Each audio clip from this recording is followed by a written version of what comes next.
The Star. Yeah, y'all already know. Seven the pan. That dude Biz on the beat. Yeah. We live in entertainment. Sound change. Crown the kings, homie. This is where it get ill. About to have the tip off live as a tip drill. From the court to the diamond, to the track, to the big skin, flying around the field, starting five forever, keeping it real. If it matters in the world of sports, jeans and long sleeves, they taking no shorts. Hot to death, oh yes, these other sports podcasts live as a pro's corpse. Biz market wave, the starting five goes off.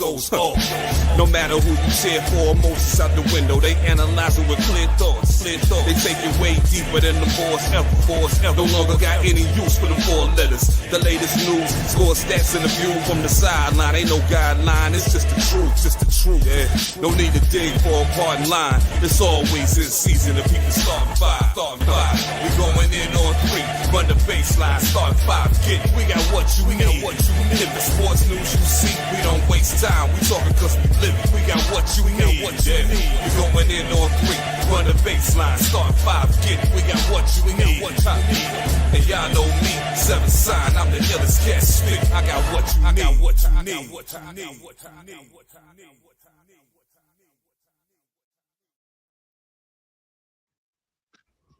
Oh man, so I just kind of mentioned to the people in the background right now that I had no real intro for this because I had to like kind of clean off the office, knock a lot of dust off, and change a couple things around. But damn, in 2026, the mayor's office is back, and it's been a few years since I've been inside this place. But I had to open the doors to talk about something that I love to this day, just as much as I love my wife and kids. Well, not as much as I love my wife and kids, but it's up there. And that's the world of video games. And as you hear a lot of the laughter in the background, I'm gonna let y'all see who I got in the office with me today. Y'all already know this brother on the side of me, one of my regular co-hosts. What up? What's up? I'm Tyrone, the Lisper. I'm a member of the Starting Five podcast, and I also host the Lisper podcast. And I just made a recent return to TikTok because they was playing with me. They kept censoring me and abandoning your boy, and I quit. And after 2 years, I popped back up again, and I still had the same amount of followers and stuff. So I said, you know what? Guess who's back? You know what I mean? So I'm back on TikTok now, and I'm glad to be here again. Well, don't worry about it. Don't worry about it, because we ain't kicking you out of the office just like all the other platforms do. So don't worry about it. So don't worry about it. Don't worry about it. Don't worry about it. If I ain't getting in trouble, I ain't talking. That's hey, Dave, word up. But speaking of TikTok, I've met half of this panel through TikTok.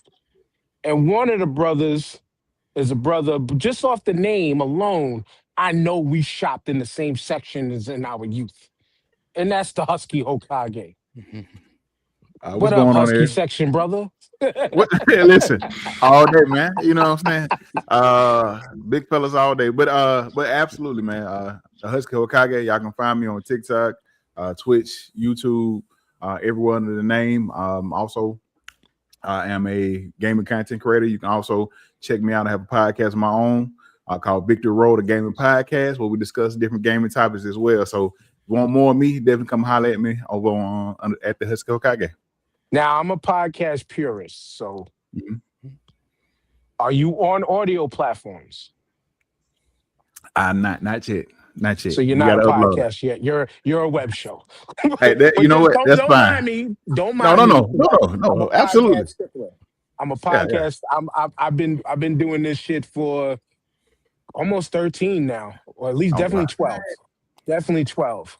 And within that time along this journey, I built a parasocial relationship with the brother that's right next to you by way of a homie that I do know and I've chopped it up with in person, Frosty Phoenix, and that's Mr. Wavy God. What up, kid? What's goody, man? Thank you for inviting me to the show today and to the podcast episode. Of course, he couldn't make it, you know what I'm saying? But it's all good. It's your boy Wavy God, the sneaker lover, the anime watcher, and the video game player, you know what I'm saying?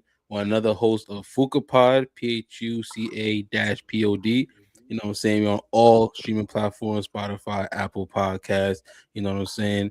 Even on Amazon Music, wherever you get your podcast, we're gonna be right there. So you can listen to one of the best nerdverse conversation podcasts out there. We talk about gaming, anime, comics, anything in the nerdverse. We got you. You know what I'm saying? Of course, follow us on social medias, PHUCANAME. You know what I mean? And thank you to Starting Five for having us out here and everything. We really appreciate it. Word. Because having us out here I was definitely trying to get these two brothers to J1Con last year, but it's all right. One brother had to get a new set of eyeballs. The other brother's always working. That's just shot. No shot. Just jokes. It's just jokes. But nah, man. But I've grown a great liking to these two brothers here because number one, great video game content. Number two, if you thought my brother the Lisp was a supervillain, this brother Devin down below is a fucking supervillain. And the homie Shondell is like the calms the savage beast in a way. But In from a the way. Level Down podcast, what up, brothers? What's going on? Yeah, what's happening? Yeah, happy to be. It's been a long time in the making, man. Long time in the Yes, making. sir. Yeah. But Yeah, I had fresh- to bring. Go ahead. Yeah, no, we came fresh off the recording the Level Down podcast this afternoon, and fresh off of recording the Bury the Booking podcast, the wrestling podcast we got also. So Yep. just the hat trick. That's number 3 for us, baby. So Yep. Don't say that wrestling podcast stuff too loud because Tyrone's gonna keep poking me to start it back up. Because we have the wrestling podcast. Literally, that name is that simple. We got it. One show a week, every week. I feel like if we started back up though, you're gonna have to watch WWE again. So I will absolutely fucking not. How about that? Nope. I will not. You know what's funny while we on it, right? Like I fucking paid for HBO Max for the year last year to purposely tune into AEW more often. And what do I not do? What do I not do? that. You know what I'm saying? At least my wife gets to enjoy it and all that good stuff. But it's all good. But the reason for the season on this surprisingly cloudy but freaking great weather day, like I said, we brought the office outside. I brought the office outside. Everybody else is, I've chilling. been outside in 2 days. Oh, damn, brother. We need to touch grass. Nah, I'm too old for that. Yeah. No, see me Monday. You too old for it. Maybe. My knees have been screaming it's too old for it, man, with this damn meniscus injury. But the purpose of today's conversation is surrounding our love for video games and our love for gaming. But the main topic within all this is today's era of video games and gaming in general is easier. And there's multiple avenues. I see your face, Wavy, like, oh, that stung. But I see your face. But there's going to be ways that us old heads is going to be able to break it down to you. And I'm glad you, the younger voices here, to be the representative for that younger generation. So how did video game playing, just gaming in general, enter your life? And I want everybody to eventually go through and answer this question. Okay. Well, I know I was the youngest person on here. That's first of all. So, but I mean, for me personally, I've been playing video games since I was like, maybe like 10, maybe 9. Like I've been maybe before that, honestly, because I remember getting the N64.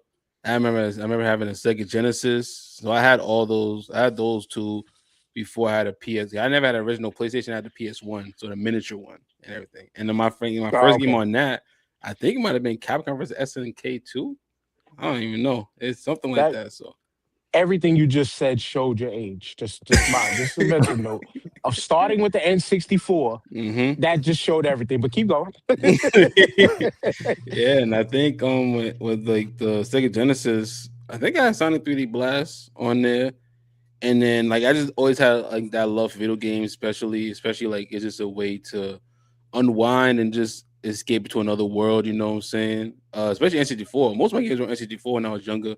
So like Super Mario 64, Super Smash Brothers, at NBA Live on N64 first, and then transition to like PS2 and stuff like that, you know. But yeah, games have always been like a big thing, especially when I was younger. It was like more so like the sports and stuff like that, and some single player games here and there. If they were single player, they're mostly Nintendo.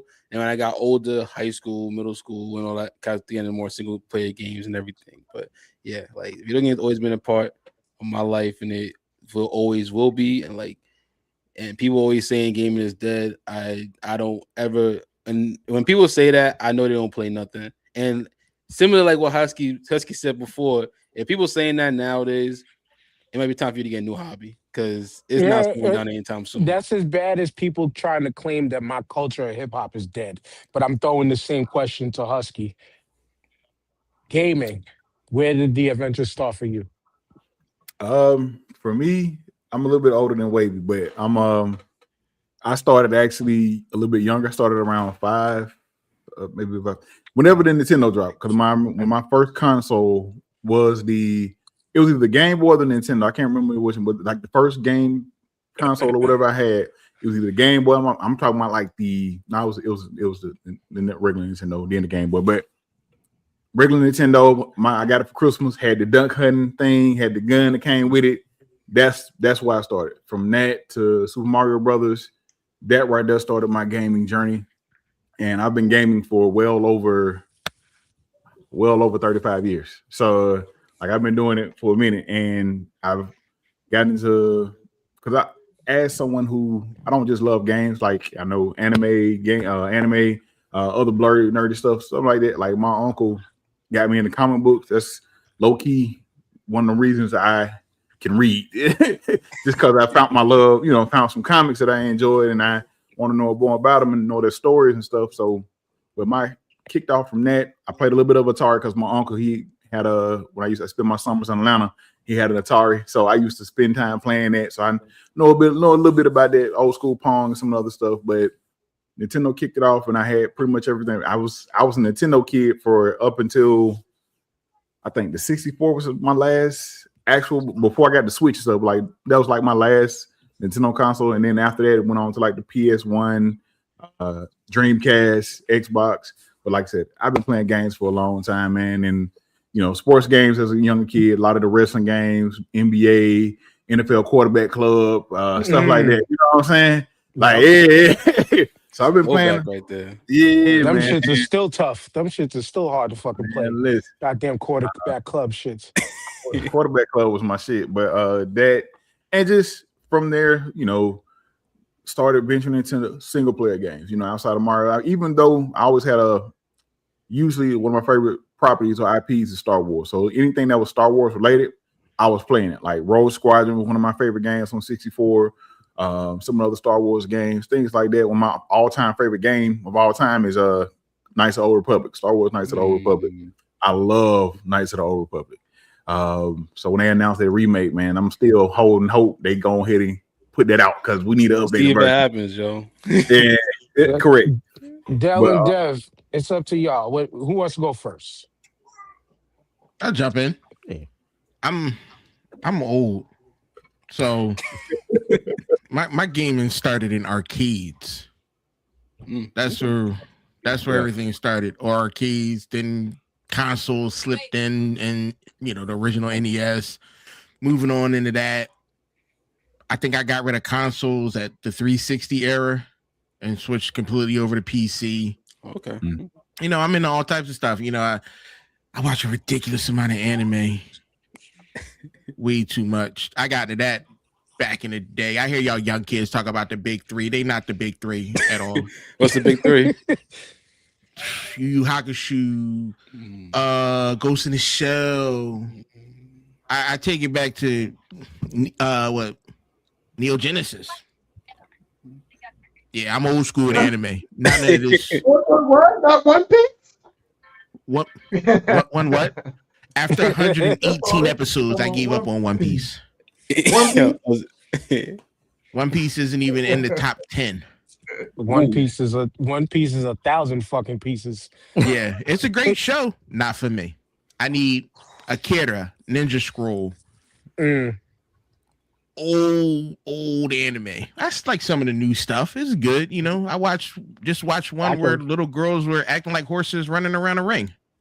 I can bring you right back to the exact house and where I seen Ninja Scroll on VHS.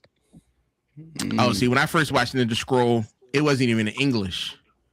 Same. I didn't know I got my with uncle, subtitles.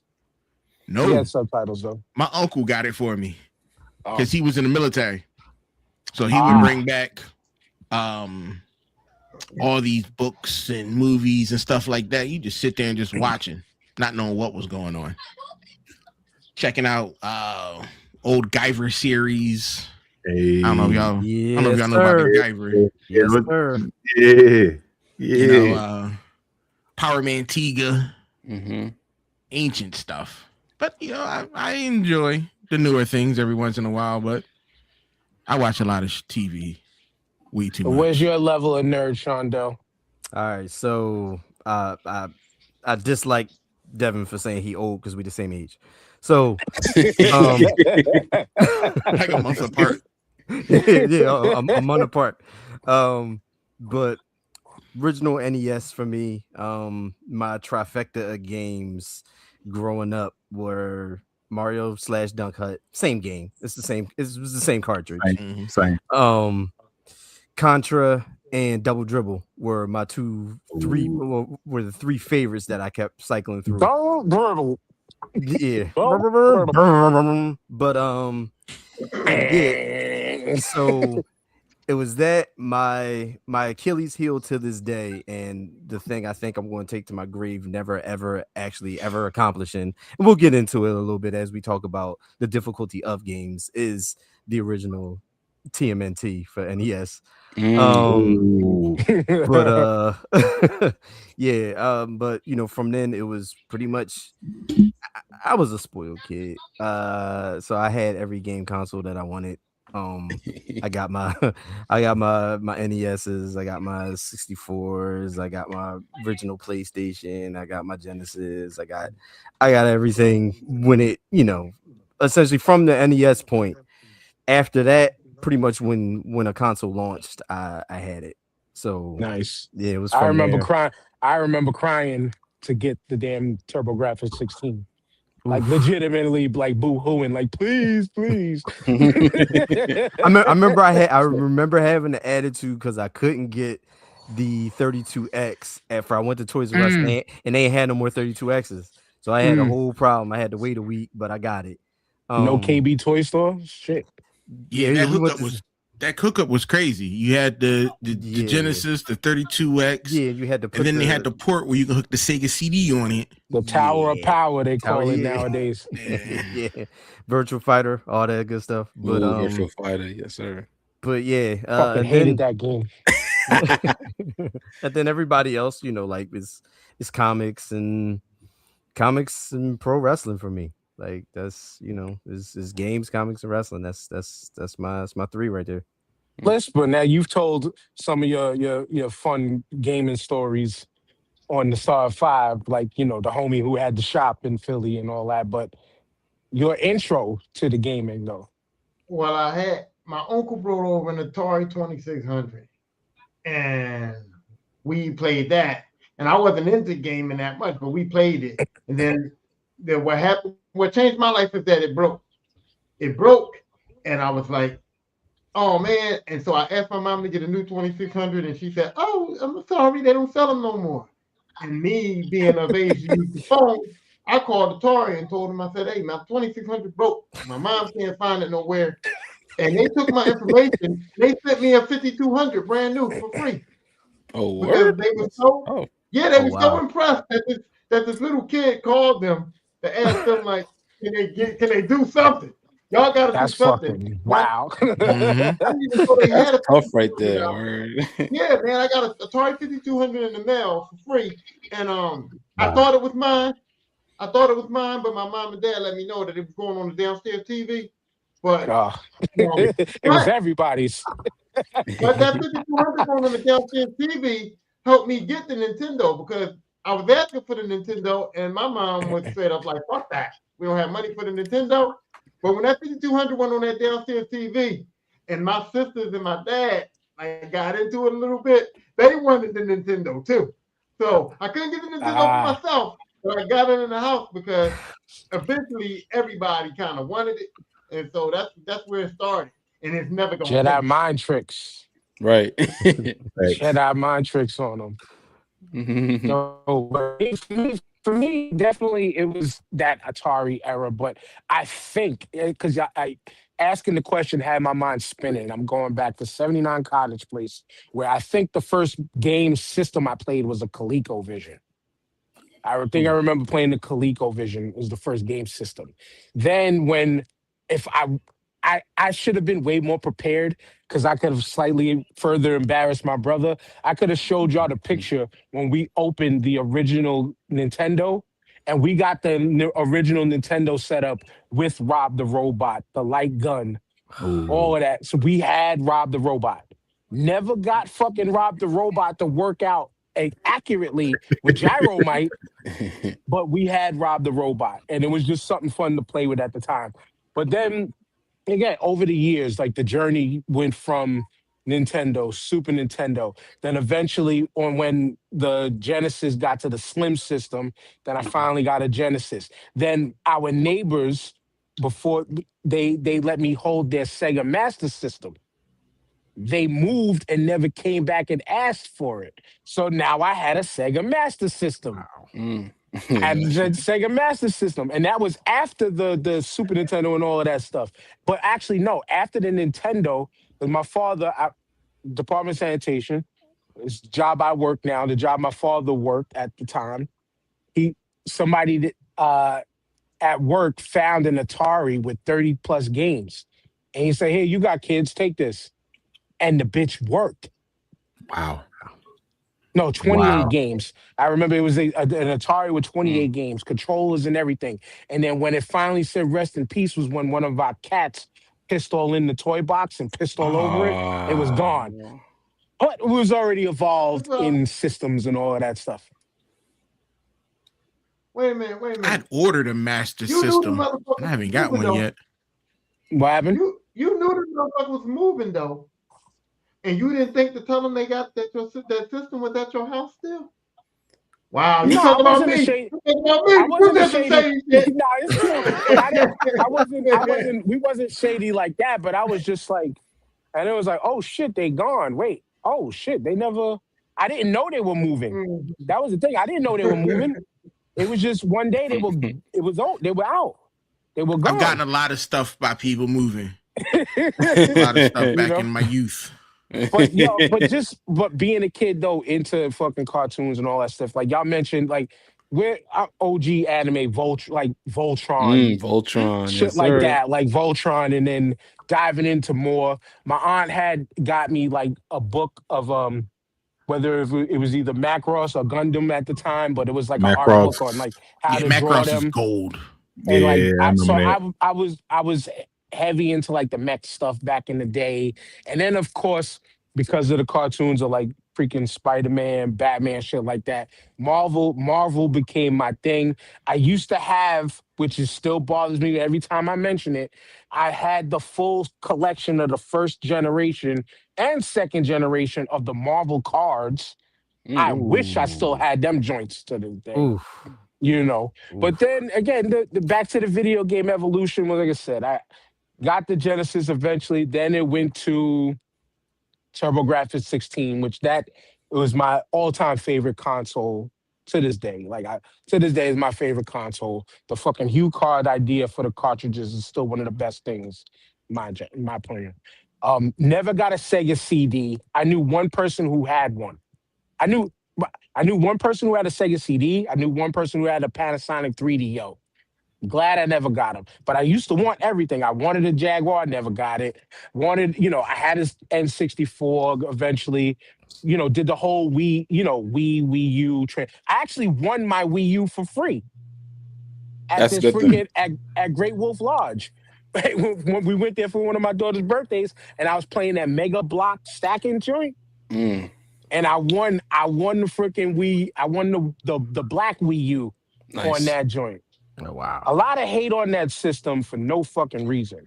Because if you were like me and had a child at that time, Okay. sorry if you were children at that time, but if had a child at that time, you was able to play Netflix and YouTube on the freaking controller.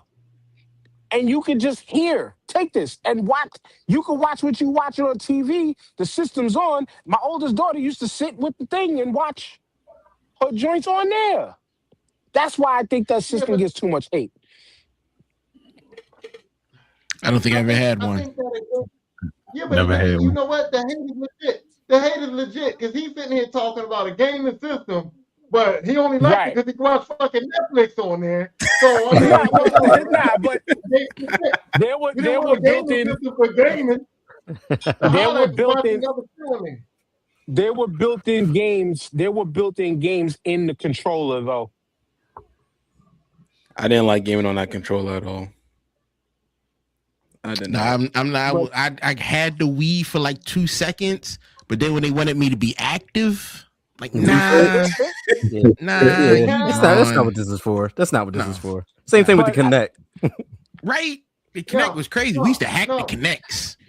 We used to see all in your house with a Kinect. Man, listen, we had a Kinect. Oh, go ahead. I like the Kinect over the Wii because the Kinect and the Wii was both game systems that were made for you to get active, right? And after a while, the active nostalgia wears off. You're like, yo, I just want to sit my ass down and play video game. The reason why I enjoyed the Kinect more than the Wii was because one time I was playing the Wii, one of my children hacked the system on the Wii. One time I was playing the Wii, and we were playing the Michael Jackson game, right?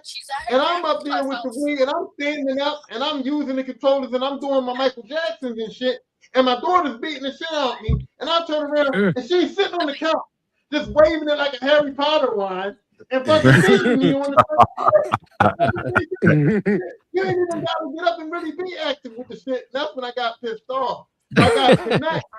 Now the Kinect, we played Dance Central, and she had to get her ass shot. So that's how petty I am. Once I get beat, I gotta find a way to fucking come back. So that's the only thing I didn't like. The Wii, you didn't actually really have to get active. You can fucking, if you can manipulate that controller right, you can still do everything sitting down. Yeah. And see, I had both versions of the Kinect. I had to connect with the 360. You had to with like the little camera 360.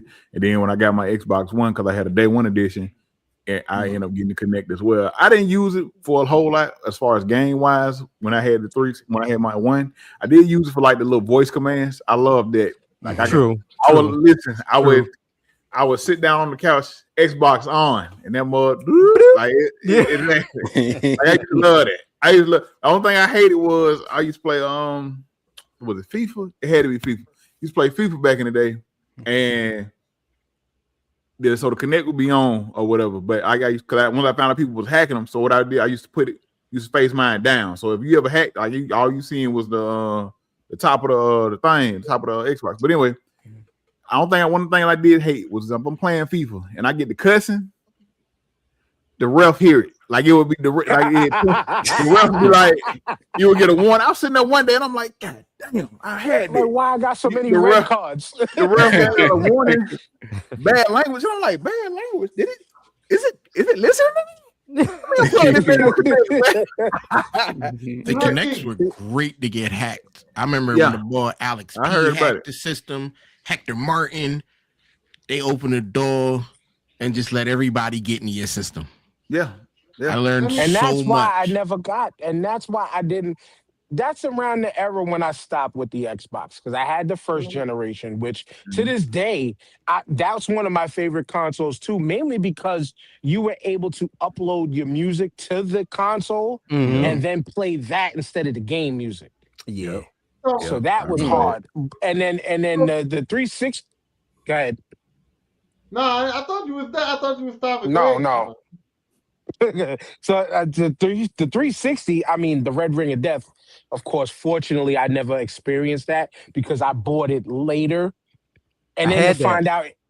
find out, in adult life, in adult life, that they didn't put the right thermal paste on the freaking Right. on the CPU. I had one, was but it like- came back. Mine came back. It I was, had a Red Ring of Death. I got one up there. I called Microsoft about ready to and send I it back. And that I they- was gonna remember. They were hooking everybody up with that shit. I remember that era. Yeah. I remember that. They But had that to. Connect era, yeah, well, you gotta save face, but you know what? Because we're here, I'm gonna go there. I'm gonna turn it to Xbox in a second. Because there was something that I wanted to say on your live the other day that I did in Husky. But like with Xbox, when they did that Connect shit, and me and Tyrone and I had it out on a couple of pods ago. I hated the fact that it was a system that you technically had to always be online, and that camera technically kind of had to always be on to use it. But like Tyrone said, he would always unhook it. Cool, smart, but then there wasn't enough within the Xbox ecosystem at that time for me to keep me going. And then where to today, go ahead, Wavy, I've been a PlayStation guy ever since the 3. No, I definitely understand it because that's like that's famously the console generation that Xbox so-called lost, and I definitely can agree with that because even when they presented it, they weren't really talking about any games. They were talking about all entertainment being an ecosystem. I mean, that's cool and everything. Yeah, it's nice. I could use a Connect. I could use the controller as a remote for my TV, but it's like where your games at? That's what we want. That's what we really want to know. And like during that Xbox One, PS4 time, they didn't really have that, and they also lost with that whole like you said, a whole online thing.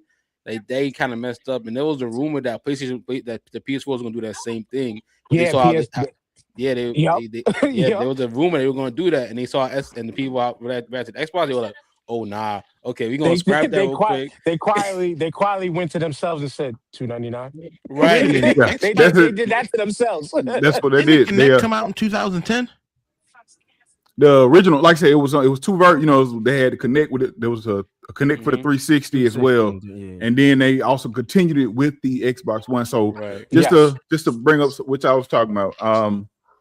So with the like Wavy pointed out, they watched Xbox's showcase. PlayStation watched Xbox's showcase and like, you see how much they charge? We for to undercut these niggas like this. Like this. That's basically what they did. they undercut Xbox because their showcase was literally right after Xbox. Correct. Now, I will push back on the Xbox One not having games. So let me say this. Initially, granted, when they showed it or whatever, talking about whole home entertainment, all that other stuff, I saw a lot of people didn't like it. A lot of people like Dan pointed out about always being online, but a lot of that I enjoyed some of the aspects. At the point in time I had cable, I ran my cable through my Xbox. So I would turn my Xbox on when I want to watch TV, just pull up the thing, it would pop on. I would be watching TV or whatever the case may be. But there were some games initially. It fell off in the end because they stopped doing, I guess. Developers didn't want to kind of develop for it. They didn't have a lot of their first party games their studios weren't putting out stuff. But if you remember Xbox One when initially dropped, the first Titanfall was on Xbox One. It was exclusive to Xbox. Sunset Overdrive, Rise, Son of Rome, and also I think what's that zombie game? Because it initially dropped. Rising? Dead Rising was like what initially came out. It was on, like I said, initially, I think it was when it first dropped or whatever. I don't know if it was exclusive. I can't remember, but it dropped on the Xbox One. So they had some games like that early on. It's just it teetered off near the end and PS4 and PlayStation. Like I said, everybody you saw what happened. When they undercut Xbox, a lot of people switched over. You know what? I'm not paying that much money. And the problem with Xbox, they were trying to bundle that Connect with the system. Yeah, that was their biggest issue. You should have given people cut that right now. Correct. Yeah, you should have given people that option, but instead they did that. Had to charge the price they charged. PlayStation undercut them, and people were like, you know what? And then you had people that was already like, you know what? After the Red Ring of Death, you know what? I'm just gonna go get a PS4. I'm gonna get a PS4. Also, to build on that, the PSN was still free at the time. Yeah, yeah. But the thing about the PSN, they weren't giving away games. Nope. They weren't giving you. They weren't giving. Right. They weren't giving. Now, granted, you had to pay for the online, but you were getting games with gold, and PSN wasn't giving you free games like that with the PSN or what have you. So that's another point. And the other point, well, my point was, from my point of view, Xbox focusing on online, I think was part of my transition from PlayStation over to Xbox, and it made Xbox better for me, because once the online gaming started happening, I was like, okay, I want to get into some of that, right? And their servers were better. Their servers were better. PlayStation Network sucked. Okay, it kept crashing. The games was glitching. It was really bad. And then I got an Xbox, and I went to Xbox Live. And Xbox Live was fluid, bro. As long as you had a good Wi-Fi, Xbox Live was way more fluid and way more efficient than the PlayStation Network. And so, because I had got addicted to like that online play and like playing with my friends without them having to be at my crib and stuff like that, I just transitioned over to Xbox, because the Xbox Live, they got their online shit right. And that was I can say that like shout out to Frosty. He's in the comments saying he's right. It was definitely bad back in the day, the PSN. It still kind of is, but I never had one. That's crazy. Yeah, by comparison, the Xbox. You've never, better. Devin. Nah, fuck the Xbox. And I'm gonna get to PlayStation 2 was my last PlayStation console. I think I got a PS3 to try it out, but then got rid of it like a couple days later because I was playing World of Warcraft. Okay. But I couldn't, after PS2, it was just, for some reason, Xbox just became like my main console.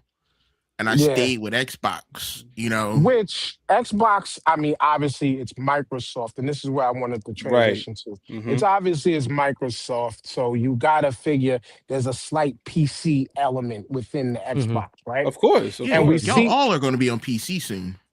I was gonna say, absolutely not. Number one, because I'm a Mac guy. I'm gonna push back. I'll push back against that, but I'll let Dan go ahead. Yeah. I'm gonna say absolutely not, because I'm a Mac guy. Even though Mac is boosting things to get better within the gaming space, I play much of my games on computers. Period. Much other than the handheld computer that's the Steam Deck. But I personally think, and it is, that Xbox transitioning now within leadership, right? I think that they should just move their operation totally to a PC thing. It's already in their house. That's what the next Xbox. Yeah, they're doing it now. The hybrid, the next. But they still kind of want to stay a little like the new head. I know she mentioned something like she kind of still wants to stay within the console generation. She's a liar. Utilize it. Go ahead after me, but utilize this, as you guys just mentioned, to just transition into the PC space and now make the Xbox setup and the whole Microsoft, especially with all the studios that they done bought and closed and all the IP they have, just transition it all into the PC space. See, here's the thing. Go ahead. Take your turn.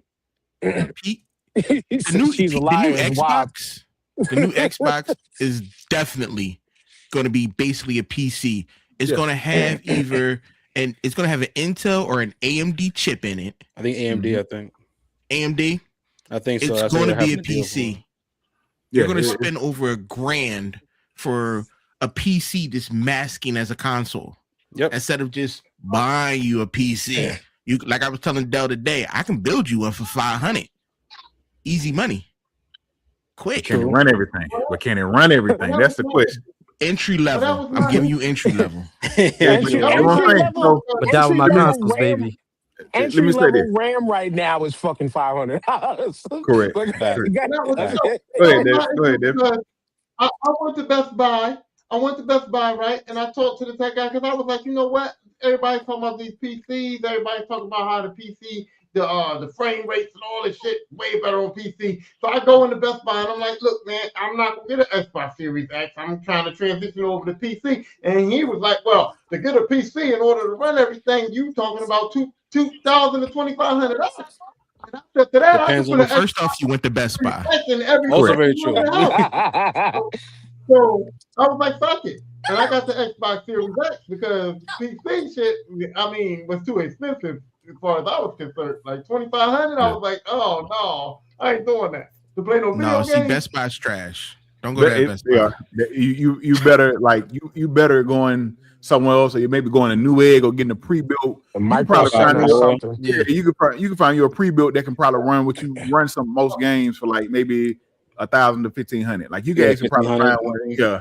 But just the only reason, little pushback I have as far as why consoles aren't going away, or I don't think it will ever go away, essentially, is the ease of access. Fact. Plug and play. Yes. Yes. Plug and play. So I get it. You know, a lot of PC people. Oh, well, you can do this if you can learn this. You got a lot of people that don't want to learn that. You got a lot of people that I work all day. I don't want to come here and try to turn this game on and it don't run like it's supposed to. Now I got to sit here and figure out the specs, figure out what I need to do. Need to turn the DSSR, turn all that off. Like you got some people like that. Now I myself have been a console gamer for as long as I, going back to the beginning, and I'm transitioning over to where I'm not fully gonna get away from console, but I have a PC. I can run some games or whatever. Like I think the newest game I probably ran on here was Dispatch. I played Dispatch or whatever I ran, was able to run all that with no issues. But I do need to upgrade some stuff. But I'm still not gonna move away from my console. One, the library I built up over years, I can't, you know what I'm saying? It's not that ain't going. I got that library is gonna be there. So I need something to be able to access that library. Then same thing of easy access. When I want to sit down, the newest game drop, Crimson Desert coming out. I'm planning on getting Crimson Desert day one. I just beat Guardian 4 today, so I'm ready for Crimson Desert when it comes out. So I'm playing that day one. Yeah, I know for a fact my PS5 and my Xbox Series X can both of those can run that game, and that's no problem. And that's the thing. That's the thing. Because with me, like I play, so I got everything too. I got Switch, I got Xbox Series X, and I got a PS5.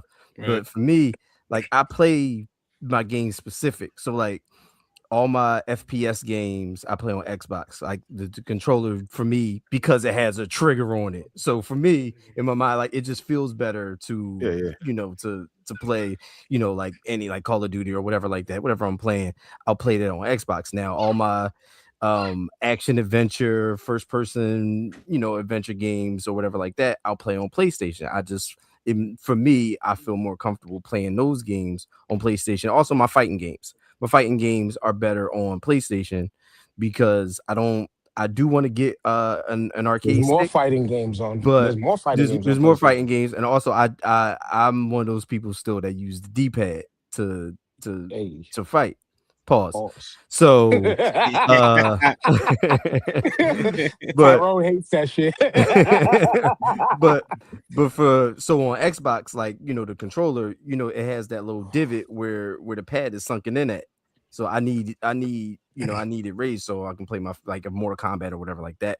I play it's a little easier on the PlayStation controllers. So for me, it's like a game by game basis or a genre by genre basis. So I can't. Just to simplify a little bit of what Husky said, with a bad quote from Adrian Bronner, because when you want cheese on that burger, you know what you're going to get, which is a terrible quote, by the way, but I always laugh at it. But that thought came to my head because when it comes to a console, you know what you're going to get. Exactly. And the problem with the console, the problem with the console is you got to use a controller. And I don't use controllers. Not necessarily. Fuck that. My FPS mouse. I have my ASW. This is the problem we always have. Most consoles, the Xbox you can use mouse and keyboard. Most games on Xbox. Right. I think PlayStation is also starting to allow mouse and keyboard on certain games. So certain games with mouse and keyboard on certain on your games, you have that option. on Xbox it's just about on every game. And I can't remember on I got like PlayStation. 4 different mouses for different types of gaming. If I wanted to play on mouse and keyboard, I would buy a hit stick. I got one of those too. Fuck that, because that's not a hit stick. It's not a hit stick. I'm sorry. This right here. This right here is gonna always be it for me. Like I as much I play even my Steam games. I'll play some on keyboard, but this right here, this controller, that's good enough. Own one. Yeah. I got one. That's an artifact. That collects dust. Yeah. He don't use like that. it turn on. You had this in 360 in it. No, but MSI did that one. Back to the you know what you're gonna get though. It's like number one, our eyes can only visually hold but so much. So what are we pushing for visually all the time? Number two, now I get it when you want certain things, you need your games to play fluid. There's no problem. But with console gaming, with console gaming, it's already just built in, ready to go for you. You don't need nothing extra. PC, you might have to go get the new video card. You might have to go get the new sound card if they still make sound cards, shit like that. Like there's certain upgrades that it's the great thing about PC though is as things transition, as long as your motherboard can handle it, you can handle it with transitioning and buying parts for it. Well, your main thing with PC is the system plug play. It's just that simple. You don't have to think past it. But the best thing about having a PC is, like, I love my PC. I don't refuse to buy a console other than my analog pocket and my Switch. But the PC is, for me, it works perfect because not only do I game, I need a computer that can run my 3 monitors. That I have one monitor watching a show, another monitor doing work, another monitor playing the game. I multitask. And that's why I enjoy PC gaming so much because at any given time, I might have 2 movies going at the same time while I'm playing the game. Or I got a book going up. That sounds super ADHD, but keep going. I got a problem. Hey, I'm with you. Because hey, who don't sit there and watch TV and be in their phone? Yeah. So it's kind of the same shit. You know, I understand. And that's why I would never knock a console. Yeah, I talk trash about console gamers all the because fucking PC time. master race all the time. But I get it though. I 100% agree that plug and play aspect of just jumping in, sitting down, playing a game. God forbid, I built my new computer because I couldn't play a game. I was Doom Eternal. Oh, my computer would not handle it. So I was like, well, time to upgrade.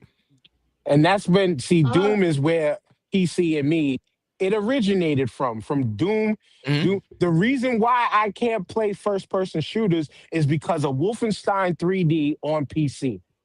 Great game. For some reason that is great because you get to shoot Nazis. It's fucking amazing. Amazing. It's amazing for that aspect alone. But that game got me physically sick from playing on PC. Now, other games here and there, not just due to the PC, it was just something about that game that forever fucked up my brain, fucked up my visuals, and twists my stomach anytime I play any kind of first person or something that moves open world, open that space fluid like that movement for more than a half hour. I got to vomit. I couldn't even imagine having to fucking like upgrade a PC or something like that. Y'all know I got problems. When I turn my Xbox on and I turn on the game and it says this game needs an update, I'm ready to blow up the TV, man. I can't even wait for the fucking game to update, man. I'm like, what? How I knew this was he was going. Like, damn. I couldn't imagine my computer not handling something and me having to go get a part and put in a yeah. I just downloaded City of the Wolves last night. I just downloaded City of the Wolves last night. And I'm sitting there forced to play tutorial and practice mode because, like you just said, I had to wait fucking 10 minutes, and 10 minutes felt like 20 minutes just for the packs to upload.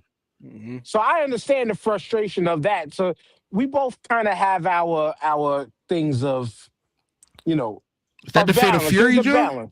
Yes, Fatal Fury, City of the Wolves, yeah. Got you. Yeah, I'm about to buy it. I got the pack that had Chun-Li, Ken. Like I wanted to see some of my Street Card characters. Plus, Oh, I I mean, went to all I play. So like my realm of gaming nowadays, as I'm older, because of what I just described and getting sick, it's sports and fighting. I keep my stuff to what I know. On top of, yeah, I play my fucking app games all the time in Dead Space because like Devin in 3 movies and the freaking Excel spreadsheets, I got to keep my mind going too. So I'm playing app games and shit all the time too.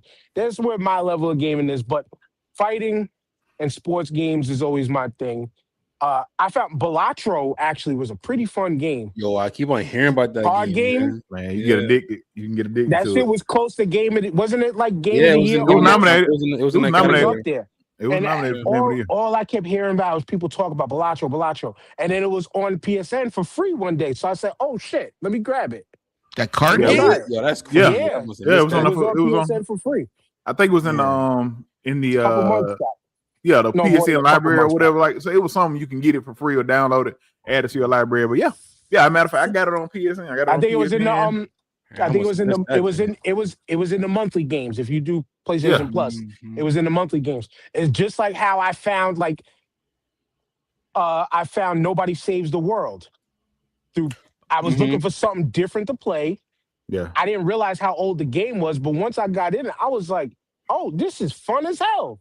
Yeah. You get to you're a little goat. You're technically a little dead guy ghost who transitions into different kind of costumes with different powers, and your whole world is trying to save. Your whole thing is trying to save the world from the calamity.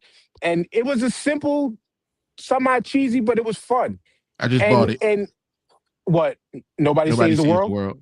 It's a fun ass game, and get the full pack because there's actually other other levels that you can play after you beat the game, Yeah, the and it's Drink not that Pop expensive. Studio. Yeah, it's I not. just Yeah, bought the whole thing for $35. there you go. It's not that. Mhm. It's not that expensive. It wasn't. I think I paid the $15 on Steam Deck because I had it for free on PlayStation, and then I bought the extra pack for I forgot how much it was. It didn't add up to. It added up to close to that much, but I mentioned in that game before we get into the main thing of just saying something that we was talking about the other day, Husky, is just like what happened to some people who just they don't choose to branch out. Like I Nah, they don't. described like my avenue of games, but I know what I can play, I know what I can physically handle, but then there's still like I still want to try shit. Like I mentioned the Steam Deck, and I was playing Nintendo before there. I can go get more ROMs when I want to, but Yeah. I have a list of like 20 plus games that is all games that I grew up playing, but it was a variety from fucking Micro Machines to Festus Quest to Solstice to freaking RBI Baseball to Little League Baseball to fucking Tecmo Bowl to Mike Tyson's Punch Out. To, like we gamers from way back then, we had variety. Like we chose to go with the variety. Like we We mentioned before, Devin mentioned, I'm sorry, and I'm gonna let you have it. uh, Arcades. Like I can bring you to every single place where I played something first. Like I can yeah. bring you to where the Samurai Showdown machine used to be, which was the first time I seen the Neo Geo machine, where Mhm. that was the first time I ever seen, oh shit, the Neo Geo got a damn memory card. And you was able to, if you were rich enough to have a Neo Geo, let's remember that. Yeah. If you Yeah. were rich enough, because that bitch was $600 to $700 even back then. But Mhm. you was able to take a memory card from a Neo Geo, plug it into an arcade machine, play your game from at home, and bring that save back home to play if you were rich enough to have had a Metal Yep. Slug or something like that. You know what I'm saying? I Yeah. could take you to where I could take you to the spot that used to be Starbase Comics where I first well, actually, no, let me save that point because that goes into the difficulty of gaming back in the day. But I'm just bringing into the whole like we played the Cruising USA and Cruising the World in the arcade. Man. We tried to play the shooters, you know what I'm saying? If you're old like us, you was on that Arkanoid fucking paddle wheel, spinning, playing Arkanoid. Like we tried different shit all Correct. the time. Correct. But now we're in a hole where it's you ain't a gamer if you ain't playing first persons. Listen, I get tired of that argument, and I hate the "you're not a gamer" if insert whatever you want to put right there. I am a big person. I mean, like a big opposition against it. I hate that. Like I hate when people try to use that. Listen, hey, you're not a gamer if you're just not playing games. That's Plain it. and Yeah, simple. Because true. no matter what you're playing, whether it be a mobile game, whether you all you play is sports games, whether you all you play is cozy games, all you play is 100-hour JRPGs, you're a gamer in my eyes. Because You're playing games. you're playing games and you're experiencing whatever has to offer, and you're doing it for your enjoyment. And a lot of people won't branch out, man. Like I get tired of and that's why I say people who are considered ball and gun gamers, if that's all you play and that's all you like to play, that's not an issue. Ball and gun sounds crazy, but yes, keep going. that's that's what they call them now. Which I don't look at it as a bad thing, but I don't look at it as a bad thing. But if that's all you play is sports games, all you play is shooters, and you enjoy that, that's fine. You can do that. You can do that all day. The problem I have with it is when you get on here and you come in here and you say, "Hey man, there ain't nothing to play." Factual. You won't branch. That's the thing right there. Yeah, you won't branch out. Like it's so many great games. One of my favorite games from last year was a roguelike beat 'em up called Absalom. Like I love that game. That is one of my favorite games from last year, man. And Dispatch was another one. Expedition 33. I played a lot. Monster Hunter Wilds had my time for like for the month that I had. Listen, I was deep off in Monster Hunter Wilds last year, but like you have to be willing to branch out. Like Dan mentioned, I play college football just about every day, at least once a day. Like it may be a quick game. I may jump in and do something. I'm still in a dynasty with my friends. Like literally, I play at least once a day, if not every other day. Like, but I play everything else, man. Matter of fact, I just downloaded. I was playing the Friday. I was downloaded Infamous Second Son. Was playing that Friday. Wow, because I had never played it. So I'm playing it on my PS5, Xbox. I got like 5 different things downloaded that I need to jump back into. And I was playing Arc Raiders. Hit the level cap, and was like, you know what? I got to pull back because this is taking up a lot of my time, and I'm gonna keep doing the same cycle. And it's a fun loop. It is fun. It's a fun loop, but I know it's pulling me away from other stuff that I want to get, that I want to experience and things like that. But people I talked about it before. People want like instant gratification. Like if you can't get in the game and you're not able to, I ain't the best right off, you don't want to play that game. Or people are scared to go try something new for the simple fact of, well, I may not be as good at that game as I am with this one. Like you have to be willing to do that. I remember back in the day, how we knew a game, if we had to play it to determine if a game was good or not. All we could judge was the cover art. Like if the cover art catch my eye, I'm gonna pick this up and try it. Like we can't do. People don't do that nowadays. I remember I got into a great game called Doki Doki Literary Club. I heard about it. Yeah. One of the most unbelievable games I've ever played. It sounds stupid. It's really girly, but the psychological twist in this game and what they make you do to beat it. And I would never have played it unless somebody was like, yo, trust me, try this out.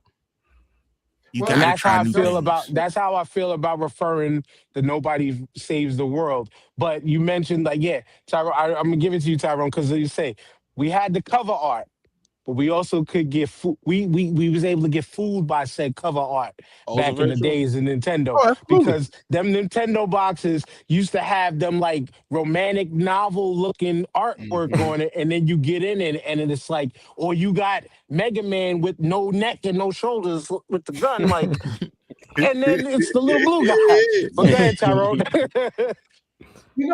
Okay, first I'm gonna make a point about the cover art. You know what the worst, the most fucked up games with the cover art was the spaceship shooters, because all of the spaceship shooting games had amazing cover art. You see it. Yard's Revenge on the Atari.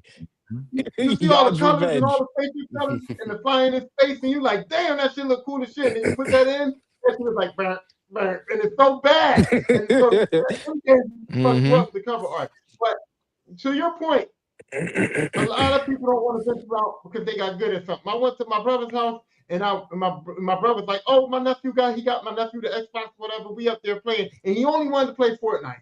And I was like, "Yo, let's play something else." He didn't want to play nothing else because he's garbage.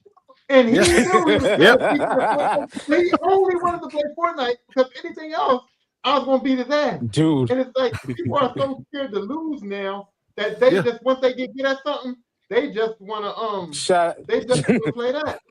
shout out to my homie And like, Curtis. He said, Yeah. "Y'all making me feel like shit because all I play is Madden." Hey, Ain't nothing you wrong with still, ain't nothing wrong Man, with you that ain't at still, nothing all. wrong with You that, playing man. you playing the game though. You playing what you so enjoy. and the fact that he mentioned Madden, that was like talking about getting up with like our friends. Like we at my boy Lamar's house, we played all the fighting games, like World Heroes, fucking Tekken when it first came out, all this everything. We go when the Xbox comes out, got 4 controllers. Oh shit! You can actually merge the systems. 2 people had Xboxes. Man One party. person would one Yup, person man, would Yep. bring party. over a TV. We had one team on the big screen, one team on the smaller screen. But anytime I tried to get these motherfuckers into the realm that I was great at, football, baseball, anything, nah, they didn't want to fucking play. They won't play. So um, I had to get decent at some of these shooters because Yeah. I wanted to play with my friends. Yeah. I'm in the Hey. cipher. Like I gotta be there. I gotta pick up pause. I gotta pick up the sticks and go with play. You know what I'm saying? But they never wanted to fucking play no sports games with me. That was me with the wrestling games. Nobody ever wanted to play SmackDown. Nobody Man, ever wanted to do none of that. They didn't want to listen. see me. That was it back in the day. Wrestling from SmackDown to what it was, WrestleMania on the N64. Going even like now, like No I finally got mercy, all that. Yeah. No Mercy. Like Nah. I got my cousin now. He'll get the wrestling game with me now. But I stopped. I bought last year. So I ain't buying this year because they just feel like they It's- added too much nonsense. WWE with that 2K is whole ass. with that season But pass thing now, that ringside pass, yeah, fuck they tripping. WWE 2K. They tripping. But the WrestleManias from the I Super got my daughter. Nintendo, I was always playing I those. but that's also how you get into other games. I had my daughters getting into gaming, and we were in the same house, so we were trying to play together. But it was like I was playing wrestling with them and fighting games with them, and they didn't like that. So one time I was like, you know what, we got to find some couch co-op games that we can play, and that's how I True. found Overcooked. Overcooked seems like a kiddie game, but Overcooked was fun as No. hell to play No. with my Listen, daughters. it'll have you cussing out family members. Yo, listen. I Yeah. started throwing food. I got mad, Yo, started throwing food like it was real life, just throwing the food across the screen, like fuck Yeah. it, we Yeah. done. You know what I mean? Overcooked almost had me going getting divorce papers. Oh Man, shit! it'll do that too. It will do that. Now I gotta Go see. wash the fucking dishes. You see them dirty. See now I gotta see now I gotta try.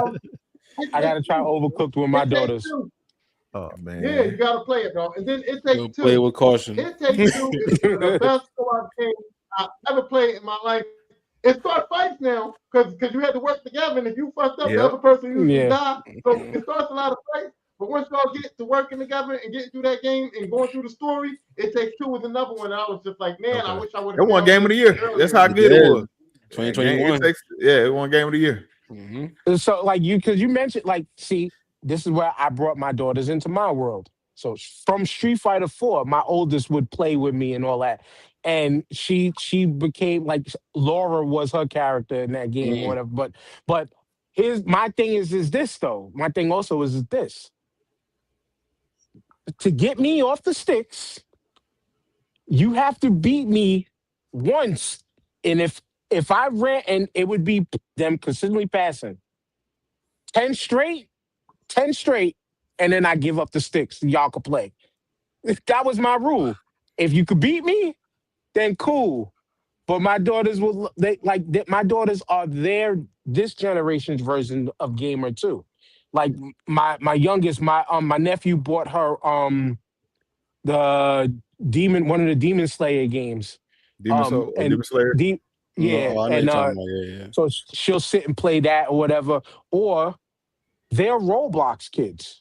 They're Roblox and Minecraft kids. Wavy, there's nothing wrong with today's generation of playing Not at games all. also. Not at all. It's just that it's no wrong to today's generation of games at all. Like a lot of them are fun. It's just that a lot of people are not playing a lot of those games and they're going to the same games that came out like 5 years ago, like you said, Roblox GTA 5, Fortnite, and they ain't trying nothing new, and then they're saying, "Oh, nothing to play." There is. You're just not opening your horizon. You're not broadening your horizons. So Yep. that's it. Ain't nothing wrong with it. Ain't nothing wrong with this generation of games. Like, I ain't got no problem with Minecraft and Roblox, but Like I well, try, I Roblox I got right now. try a tons of couple. problems with Roblox. Yeah, I I don't know try a about couple Roblox. times. Some of them hobbies look fun, and I'll try. And then I'm like, yeah, nah, I can't. I'm starting Yeah, to. Yeah, I yeah, got to I'm give out. it up. I'm No, we out. don't let no Roblox in my I got house. that's a fact. I give you that. All right, yeah. I got Roblox a No. is. problem.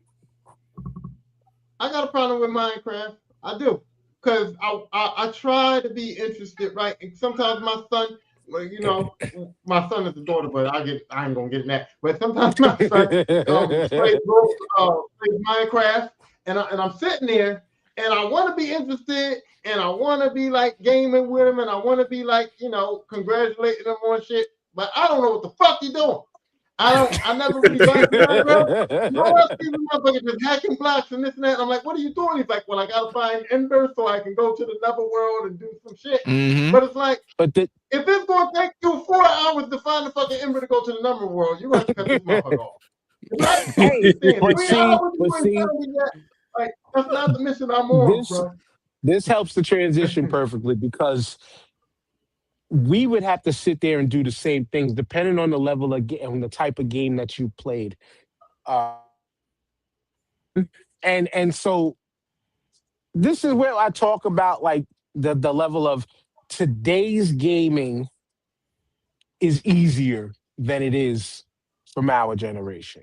So number one, I'll keep it to the game aspect part because accessibility and things like that was all things that we had entangled within the conversation thus far. And these are pieces to why it's easier today than it is then, but we'll get there.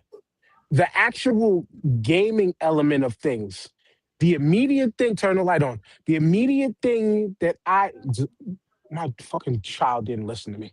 But anyway, but the immediate thing that I thought of in talking about the difficulty level of certain gaming is the continue. Just continues. And the one hit kills that we used to have to kind of go through back in the day to where, again, I'll revert back to saying I was just playing Festus Quest, right? I get up to roughly to the same area that I get to that first, probably the only boss I've ever seen in the game. The thing, the alien thing with the arms that come out, if you ever played it, and the arms that just reach down the screen on a black screen and just hit you, hit you, hit you. I'm dead. Mind you, you only got 2 bars of life. Only got 2 bars of life. Once you're drained, you're done. Game stops. You want to end or do you want to continue? I'll press continue. Continue brings you all the way back to the fucking start of the game. Where today's games, autosave. Got a checkpoint, yeah, and all that kind of. Autosave. Autosave all the fucking time. Now, checkpoints. I'm playing Sonic 2 the other couple, like last week sometime. Yeah, you got the checkpoints in the middle of the stages to where, yes, you die, you'll get to start back at the checkpoint. You die, you get to start back at the checkpoint. You lose all your lives, you don't have that save state to keep you back there. You got to go all the way back to the Green Hill Zone, all the way to the fucking beginning. But today's gaming, no matter how hard the game is, Wavy, you can pause that bitch at any time and pick it back up again. So can I let me jump in real quick. Go right ahead. From a standpoint of people playing games back in the day when we were younger required memorization, it required hand-eye coordination and repetitiveness. That's what made those games hard because you basically had to learn the pattern of the game to play it. Yeah. Nowadays, most of us who've been gaming for a really long time, we don't need to use those skills anymore to play games. There are some games that require a little bit of, they require problem solving. some hand-eye coordination, but with y'all console people and y'all aim assist, y'all don't really need to worry Oh, I about turn that it. too I turn that much. off every time. Every time on a shooter, Every if time. I see aim assist, I toggle that off every time. I hate aim assist. But it does. Newer games now require a different part of your brain to actually play them. And we Right. are reminiscing about, playing Lion King. Lion King was one of the hardest games created. One of There's the a reason hardest why games there's a created. phrase called NES hard. Not Yeah. that's Genesis, but there's a reason why they created the phrase NES hard. And like you have games like Shinobi, not Shinobi, Ninja Gaiden. These games were designed to punish the players. I Even enjoyed it. I just finished 4 and stuff like that. Like literally, like earlier today, I just finished 4. Like, and you had to fight like the I don't know if you're gonna play it, but you. I've already like, Yeah, ended it. I'm currently playing it. Oh, I'm okay. done. Yeah, I ain't gonna say nothing. You had to, there's a certain boss fight in the end, not a boss fight, but a certain fight in the end. I was on that fight for at least like a half hour, almost. I An know what you're hour. talking Like, about. yeah, I think you know exactly what I'm talking about. I know what you're talking about. Like it's so difficult, and I've heard the stories of Ninja Gaiden being difficult, but like it's so quick. And you still got to parry. You still got to do all this and dodge at the right times. That's why it's the way it is. And I was just like, I was racking my brain, like, yo, how do I do this? Those games, how do I do this? Like, those games are the best because, They are. like Dan said, I played Doom on the hardest level because I needed that challenge. One, I've been playing Doom since it came out long time ago. So I'm familiar with how Doom plays, how the mechanics work. Then you're going to give me a shield. I was like, I would just had too much fun. So I couldn't play it on a normal level. Yeah. Now I'm going to play it on I think it's Ultra Nightmare mode where I think it's like permadeath. Like when you die, you just done. That's my new goal. I want to run through the whole game on that. I've been practicing. So, like, I don't think games are harder. I think they've just changed for us. Because once again, kids' attention spans are trash. That too. That's another thing. That's kind of what I was going to jump on with my point of. I wouldn't say games are easier now. Now, there's some easy access, and they may be a tad bit easier. You get the difficulty level, things like that. But you also got to think of a lot of these games want to make money. They want to bring people in. They want to.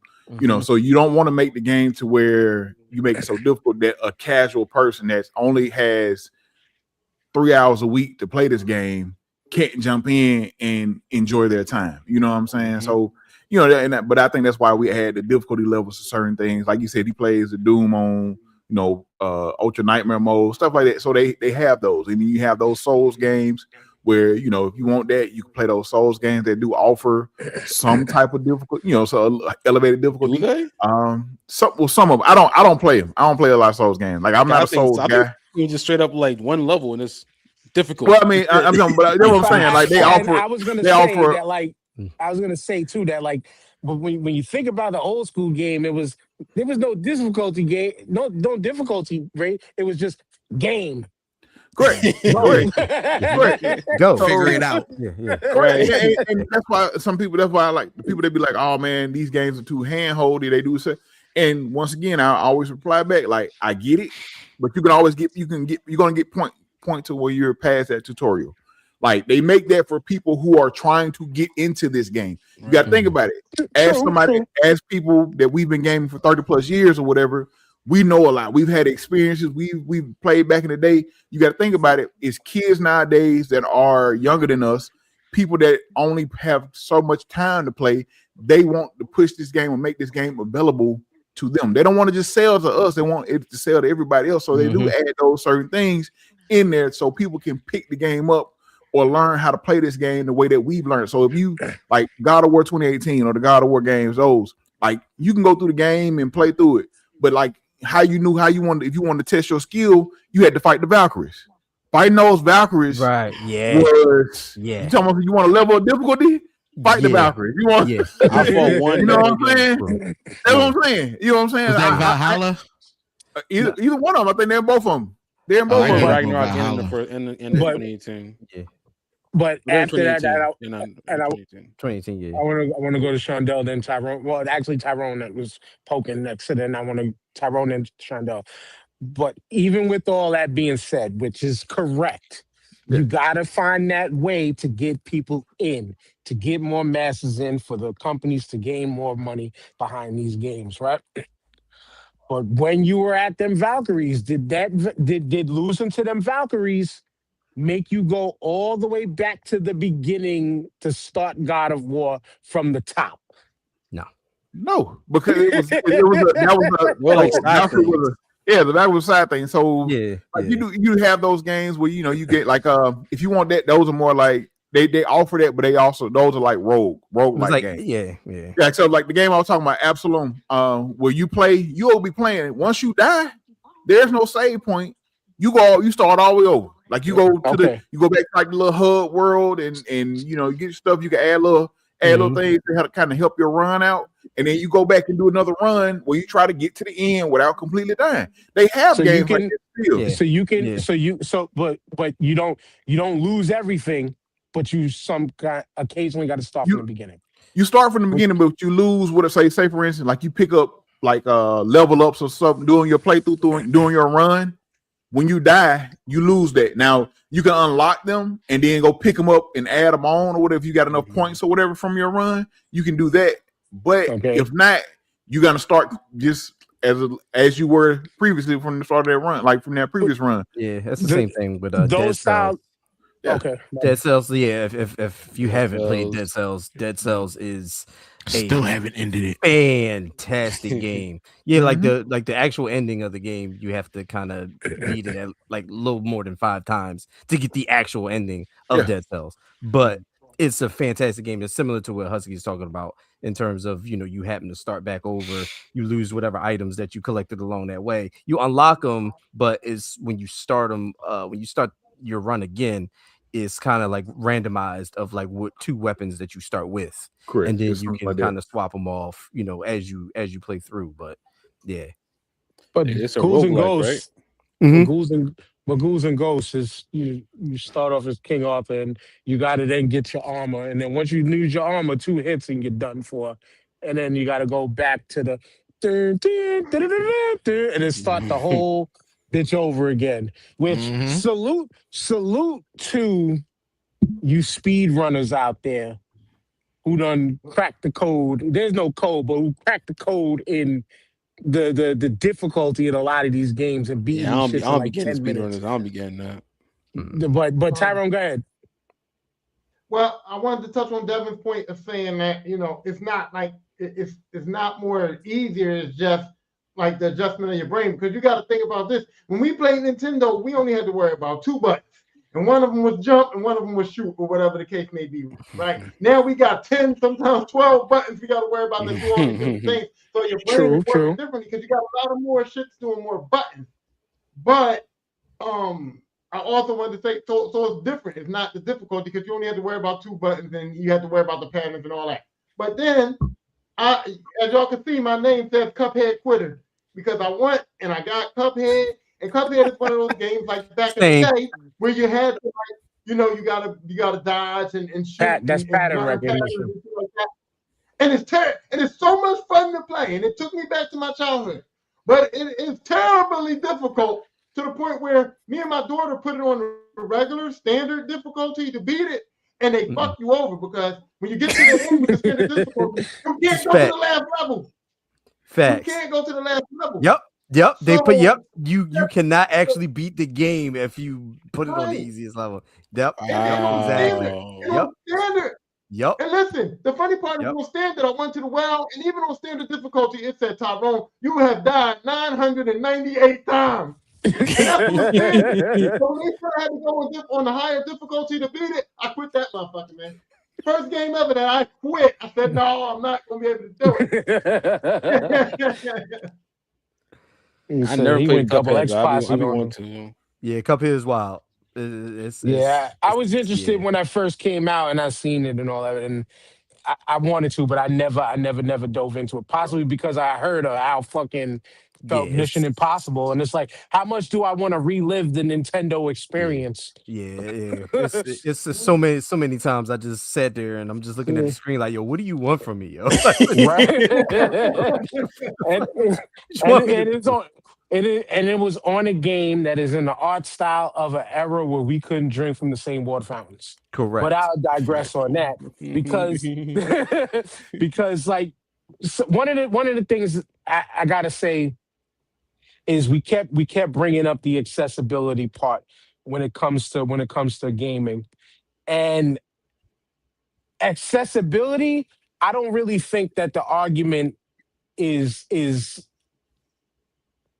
against today's era being so much easier to access things, because we talked about it from the PSN to the Xbox Online to, just instant. Like, Devin just bought a game while we were doing this stream. He does that a lot. Yeah, I got a problem. I know. But in our youths, to have get up from that game, you'd have had to be like, hold up, I'm gonna be back in like a half hour. Yeah. I gotta run to the store. Run to the store to see if they have this game. And wait, you missed a step. You gotta ask for the money. That too. I'm glad you said that, because my father just parked the car and went in the house, and I'm recalling a specific time that I actually have a picture from that time, and where we ended up with Top Gun instead of Mike Tyson's Punch Out. Because we asked him, and he was feeling generous. He said, hey, you know what? We had friends over. He had their friends over, and the kids was over, so we was all chilling. And hey, you guys want a game? You want something, like, feeling generous? And I was like, yeah. Can you get us Mike Tyson? Can you get us Mike Tyson's Punch Out, Mike? All right, cool. I'll go look for Mike Tyson's Punch Out. Came back. Nobody had Mike Tyson's Punch Out, but I got y'all this. And it was fucking Top Gun. Still to this day, we want to talk about in-game difficulty, but the accessibility was you had to get in-game difficulty. Fueling that plane is still difficult. Now, I just watched the video with a guy who made it easy. Fueling the plane and landing the fucking plane, still to this day, very difficult things if you don't know the right patterns and things to look for. But the accessibility of, you had to go out, like you say, you had to ask for the money to get the game. You had to hope the store still had the game in stock. You then had to hope that when GameStop used to be Funko Land or all that stuff back in the day, EB Games, Babbage's, all of Babbage's. You also had to hope that they might have had it in their used section if you couldn't buy it new. You had to go to the arcades to play certain games. They weren't at home. Yep. You had to, like I said, you had to know where those machines were. You had to know how to behave in them stores while playing them machines, because your ass could get kicked out the damn store. Another thing, I can bring you back to a location where I lost the game in Street Fighter 2. I punched the wall. The store owner came around the side. It was like, come here. Who did that? And yeah, I did it. Brought me back to this, and he was like, you see what you did to my shelf? I shook half the things off his fucking shelf because as I punched the fucking wall. I can bring you back to, again, the comic book store, the first place I beat Mortal Kombat on 50 cents. That's one shot, one credit. The first time I beat Mortal Kombat on 50 cents, and then my bike was stolen. The accessibility of, I lost access of riding my bike home. I now had to walk home. But I had to ride my bike to get to the comic book store to play a game that was not yet on console. There always has to be a balance in the force. That's right. You know what I'm saying? So, I mean, this is where I say this is another avenue. And if Tyrone, that definitely, you say you got a lot to dispute. If you have something to dispute on the accessibility of gaming, as far as just obtaining, that it's way easier now, that it's not easier now, go ahead at it. No, not obtaining games. I'm just saying the things that I'm saying that my argument that games are not easier now is that we were only required back in the day to jump and shoot. And even though, yeah, jumping and shooting was difficult, and yeah, Contra was bad, Contra was only difficult because of the amount of shit coming at us on the screen. You know what I'm saying? It wasn't difficult to it wasn't difficult to actually play the game. Right. So in that concept, I'm saying games are not easier now to play. They're way more complex, and it's way more difficult to actually get in a game and play it, as opposed to back in the day when all we had to do was jump and shoot or kick or punch. We had to choose between kicking or punching. You know what I mean? So that's all I was saying, is that the concept of difficulty, it's way more difficult to jump in and play a game now than to just say, oh, you got to play this game where all you got to do is jump and shoot. You know what I mean? But you know what the kids don't have? The kids ain't got that super jump where you take the controller and you shoot it up. You got over it. Yeah. The kids ain't got that these days. But I had a quick question. Now, some of you, do any of y'all still play the wrestling games? Yeah. Yeah, I do. 2K25. Well, here's I my problem. didn't play. Don't have a new one, but I got last year's. I got the 2K25, and I wanted to get the 2K26, but my problem is that I have gotten my wrestler in the WWE universe to peak 99, 100. You know, it goes from 99, 100, 98, whatever. But he's still a peak dude, right?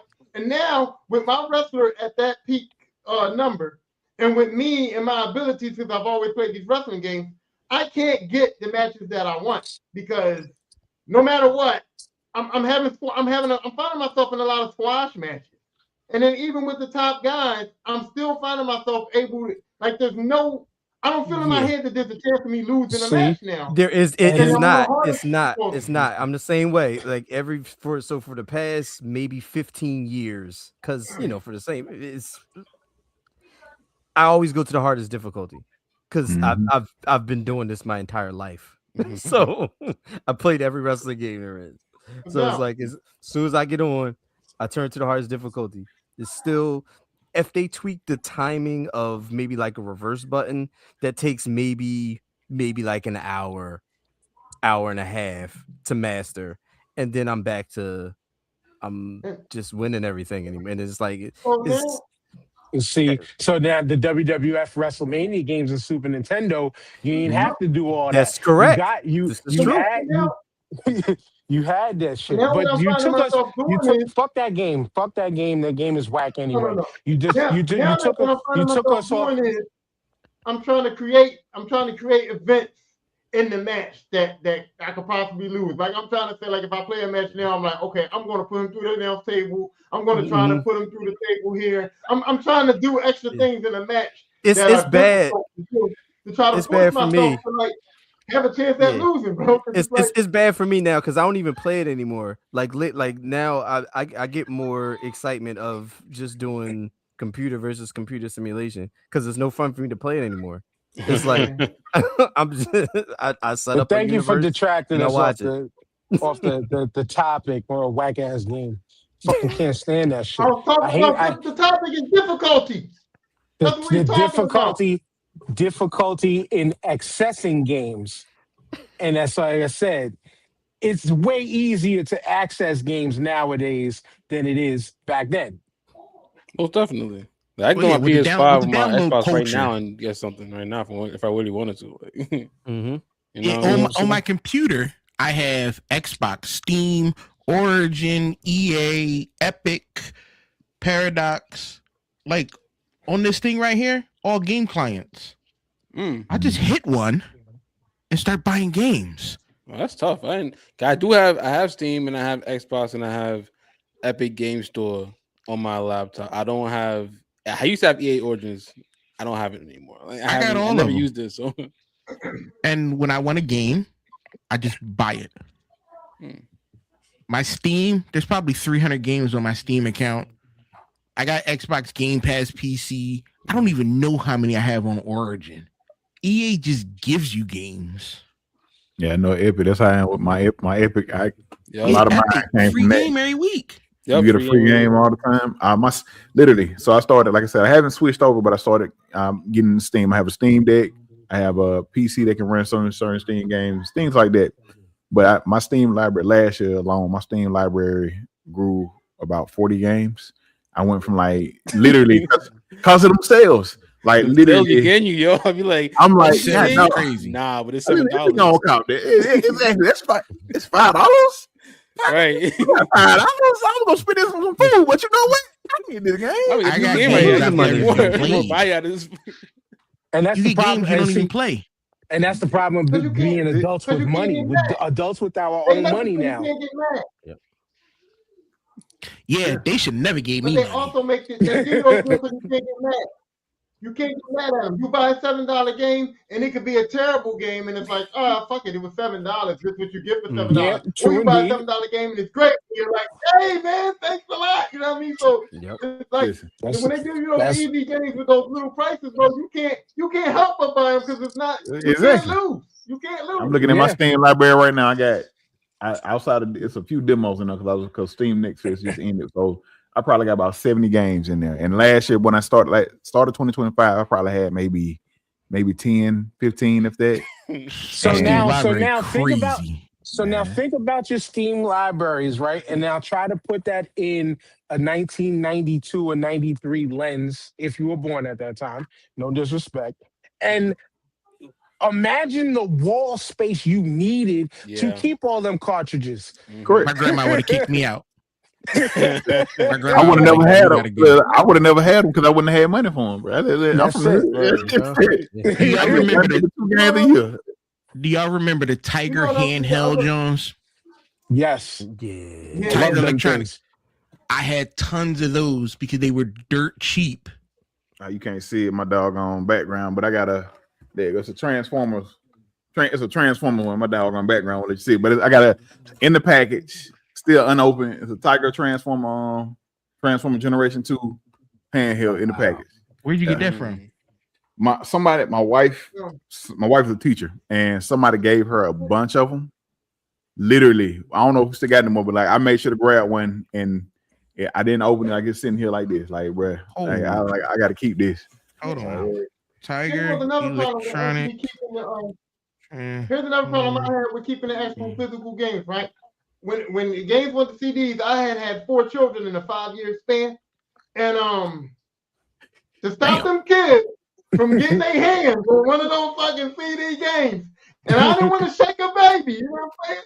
But when you come home and your daughter is on the bed and she got that knife in her hand, no controller, and you know you got that joint, yeah, bro, that shit right there. 4 and 5 years in, like he was like he was full of Steph Curry range. You gotta join us on the main show for some of these stories. Man. But yeah, man, I mean, just hoping nobody didn't touch it. Because you know the CDs are so simple. Like, yo, I gotta hide these. Because if anybody touch my shit and I go to put it in, especially on the first PlayStation. Remember on the first PlayStation, it used to come on and the black disc. If the game was broke, that screen would never go off. So you just keep seeing the PlayStation logo just sitting there, and you just hoping that it boot up. Same PS2. It won't. PS2. I own that game now. This nigga, see? That Transformer John, I own it. Let's go. See, accessibility, because like you say, you just brought it to the handhelds, right? Like I'm from the brick Game Boy era. Where again now we just mentioned it. We could play everything on our phone. You can get a PlayStation Portal. You can get a Steam Deck. The Switch was built for travel in a way. For the most part, yeah. But back in the day, what did we have to deal with? The LEDs that you had to get for $10 to $20. You had a Game Boy that you had to hopefully be able to afford to get the light or the magnifier to be in a car to sit and play that joint in the dark. You know, and then SP came out and then just revolutionized everything. Yep. This is what you need. Analog pocket. I want one of those. They've been making a lot of dope. They've been making all the freaking retro consoles. I know they just did the N64 also. 64 just got can't. Yep. I'm mad. I missed on that PC Duo joint. But like the X. Right? Go ahead. Oh, go ahead, man. I wanted to ask a question, right? Like for handhelds, I've never, since I've been growing, I've never really bought handhelds because I never really had no need for them. Because the way I live my life, if I come over your house and you ain't got an Xbox, I'm not staying there, bro. I'm not chilling there. I'm leaving. I'm going home. If you don't See, got I a got gaming system PS. in your crib, don't invite Okay. me over because I'm not staying. So See, that's the I've first never had a mistake, need inviting to like. people over. I never had a need to like play with the hand. I never had a need to like buy the handhelds because I'm mostly all the time driving to the destination. And once I get to your crib, like I said, I'm not going outside. I'm not going to bars. I'm not outside no more. I'm past that age. So if I leave my house, I'm going to another house. And if you ain't got a gaming system in your crib, I'm going back to my house. Like, Listen, I I don't blame. got it. I hear you, but I will say this, just as someone. So when you do have those handhelds, I mean, you have your console and then you have your handhelds. Those handhelds come in handy when you go on vacation. Yep. And you can't get. I'm not lugging these consoles around with me, especially the way this PS5 got them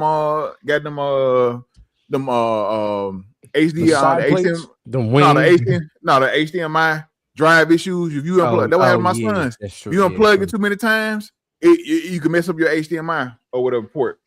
But like that's why this right here Yep. and Oh, yeah, this Switch 2 have been listen. And this right here, this has been amazing. Like picking this up, I ended up getting this for like $150 from a dude. And Oh, you stole it from him. Wow. listen, he that's what he. I said, you sure? He said, yeah, $150. You sure? Was he scratching his? There you go. Was he scratching his neck? Like I gave him I gave him the He had a money. runny nose. Listen, Fuck. I gave him the money. Ain't no take backseat, sir. This is mine. Like you got the money. So, but this right here, and then having to be able to take this, like even when I'm at work, I take this with me to work. This will either switch to, and on my lunch break, if I'm not doing that, I ain't what I'm calling, I ain't editing or something like that. You pull this up real quick. I'm gonna sit at my desk. And be in it, you know what I'm saying? It give me, it help. And then when I go on vacation, and especially if someone playing on Steam, I ain't gotta I don't have to take my console with me. And then I can, you can set up remote play on here. So if I buy some on PS5, I can set up to where I can do remote play, or you can get a portal. The portal is nice, and it's a streaming machine. All it is a stream. You know what I'm saying? But it's still nice. It's nice. It worked really well with the technology in the PS5, but. Once again, that's cool. I bought a Nintendo Switch just to play Skyrim in bed. Hey, that's it. I don't blame you. I didn't buy handhelds to go outside. I ain't about that life. Hey, listen, I understand. So to round this up a little bit, so accessibility, clearly the older generation is way harder. But the level of gameplay though, are we calling it a wash or because I can't really call it a wash. I still think the older games, because it's yes, there was a certain abundance of games. There's a certain whole collecting of games or whatever. But like, I think wasn't till Legend of Zelda that introduced the save thing. But before that, if you weren't quick enough or smart enough to remember to write down or build a graph Mega Man and write the code bubbles, like you always had to start back from the beginning on games. And that was every game. Like I said, the exception of Legend of Zelda, I think that was one of the first with the battery backup that allowed saves finally. And it was like, okay, finally, a long ass game that you can continue in. Right. But Ninja Gaiden, wherever you from, you pronounce it, still to this fucking day. Walking in that rain, I know I'm not the only one. When it starts to rain sideways outside, it feels like first game I think about is that one. But how hard was it to jump them platforms? How hard now? See, things that today's gaming can fix that older games, once you had it, that was it. Is those little bugs. So say like I forgot which game. There's a whole bunch of Nintendo games that have like real floaty jumping, where you have to now learn how to like tap or edge the button just a little bit. Because yes, Tyrone, you're right.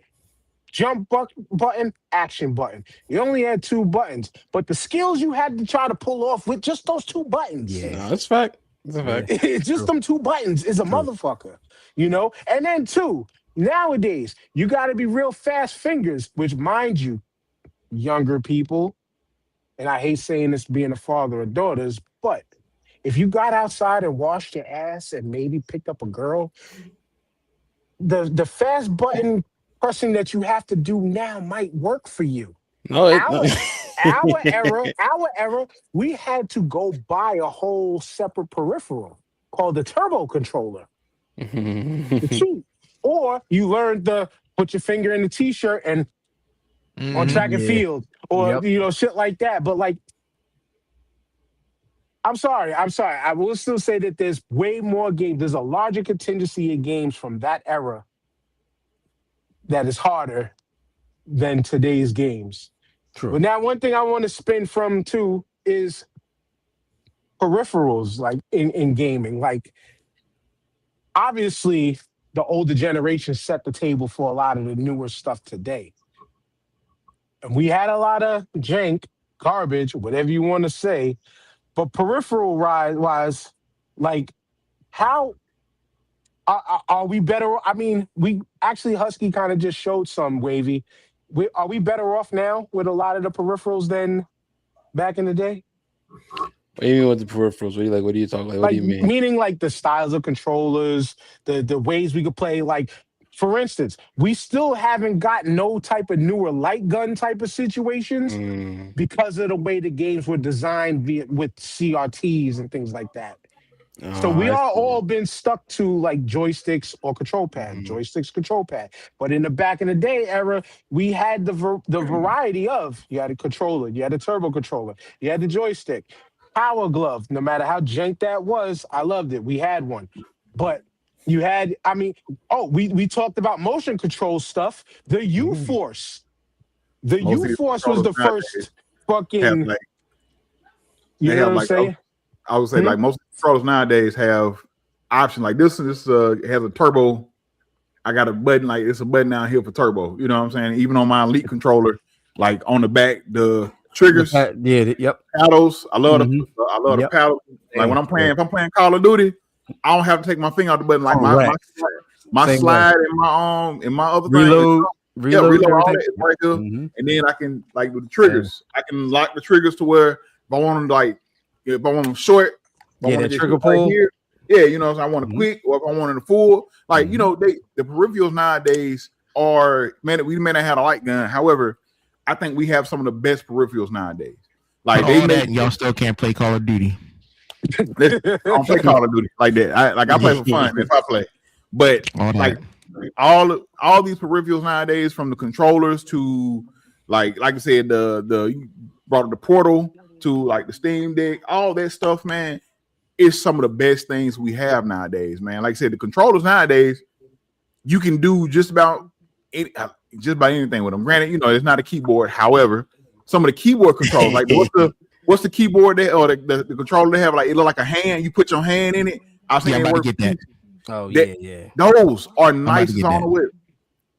The battery life in it is shit, but the PS5 haptic feedback on the PS5 controller, the DualSense, is awesome. It is amazing. Yeah. Like I said, the battery life in this shit. That's why I said I couldn't pull the trigger on the Elite, the Edge or whatever, the DualSense Edge, because it's like I'm not going to pay that much money for 2-3 hours of battery life or whatever. But you can just sit there and keep it on the charger. What if I don't want to do that? Like I hate it. Bro, that's too much. I haven't charged up my mouse. Reason why we don't do. There's a reason why we don't do wired controllers, but yet the Horis I just bought, I didn't read further and realize they're not Bluetooth. They're fucking wired, but that's fine. Arcade sticks, you need the wired because reaction times and all that stuff. It works better wired. But that's true. I think the peripherals are good these days. Like all the controllers is usually fine. A lot of people like the Xbox controller a little bit more because like the shape of it and everything. I think since it's like the 360. I think the Xbox has been like the more popular controller, especially if you're gaming on console or PC, if you want to do that. But I think a lot of people like the Xbox can control a little bit more. But the PlayStation controller is really good too. Like as you said, with the haptic feedback you got and all that. Got the mic built in. I don't use that, but you can do that if you want to. Like turn it's that just shit off. it's just don't like, the PlayStation controller got a touch screen on it? The He got a touchpad. touchpad. Yeah, the touchpad. Little you talking about this little so this little area right here. Touchpad, yeah. Some Yeah, games touchpad. utilize it, most games don't, but some games utilize it though. Oh, yeah, not a lot. Weird. It's Like all right. Yote utilized it for like certain Yote, parts of the game. certain things of that game, certain parts of the game you have to do, like you have to like write on it or whatever. Yeah, But drawing on it, yeah. It's like all right. Yeah, the peripherals are nice though. Like, you know what I'm saying? Like I have a Steam Deck too. Luckily my cousin gave me his. He wanted no more. So I was like, all right, bet. I'll take Look it. at y'all You know what I coming mean? up. Look at y'all I need all the full price for mine. I need all of it. Full price for mine. Fuck. I never Yeah, got man. one. I don't need a crib. Listen, as much as I would love not to leave the crib, having kids and having listen, my wife like to plan trips. So listen, when I don't leave on a regular basis, but when we got to go out of town, like I said, this come in handy, and then just little stuff like that. But man, I don't like leaving the house. They got the Steam Deck for 1 terabyte OLED for $6 and some change. If you can find it, because then a lot of them they were out of stock because they were there's a whole AI and RAM and it's out of stock. Yeah. They nice to have. Like you can play. To be able to take your Steam library with you on the go, like you know what I'm saying, and they can run just about everything. I can't play. Like I had the Nintendo Switch, the OLED Nintendo Switch, to play like Animal Crossing with my daughter, Skyrim, and stuff like that. But I can't play regular games with that little joystick thingy. You can. It depends on the game for me. Correct. Like I know I got Hades 2 on there and stuff like that. Like and also what else I got? Oh, I played the Pragmata demo on there and stuff like that. You know what I'm saying? Like it got launched on PC when it got launched and got announced at the Game Awards, and I was like, oh, it's not on console. And it's on PC on Steam. Like, I got Steam Deck. Oh, I'm gonna play that on there right now. Man, I'm so tied in the keyboard and mouse that when I hold the controller, it don't feel right. Like I can't move. I mean, you can try it. You can maybe tailor it to the track pads on Steam Deck. You know these things right here. Yeah, which those things are very, very finicky. Yeah, and they are, but I love the way they feel. Like when you're going across them, like you feel the feedback and this. Maybe you can tell it because they do have one thing I give Steam. They have like different controller setups for certain games. Yeah, so you have that ability. Almost every game you can have a separate control setup. Yeah, correct. And what I'm enjoying about the Steam Deck the most is bouncing from desktop mode, going to desktop mode to go get the ROMs that I want, download them, put them in a folder, then go back to Steam mode and go into Retro Deck to just play everything right there. There you go. To play everything right there. Yeah. I like that. But and this basically turns into a console. You can buy. I don't have it. It's in my room, but there's a Steam Deck dock. You can buy a dock for your Steam Deck. Put it on your TV, right? And put it on your TV or your monitor and plug your keyboard and mouse up to it. So on the go, you don't necessarily if you want to take your Steam with you, just take your Steam Deck, take your keyboard and mouse with you wherever you want to go. Or you going on vacation, you can take it with you, do all that, get your dock, set it up in the room, and you could hook them up Bluetooth, I believe too. Correct. So, yes, because you can hook up all your Bluetooth controllers to it also. Yeah, the Steam Deck is basically it's a handheld PC. That's basically what it boils down to. So there is some advantages there, man. But if you ever think about getting look into it a little bit more, but it's definitely worth a good pickup, especially with you having such a huge Steam library. And I know you say you don't need a house, but in those instances where you do go somewhere, you're out of town or away from your PC, you have access to your library or whatever. That sounds like blasphemy, being away from my computer.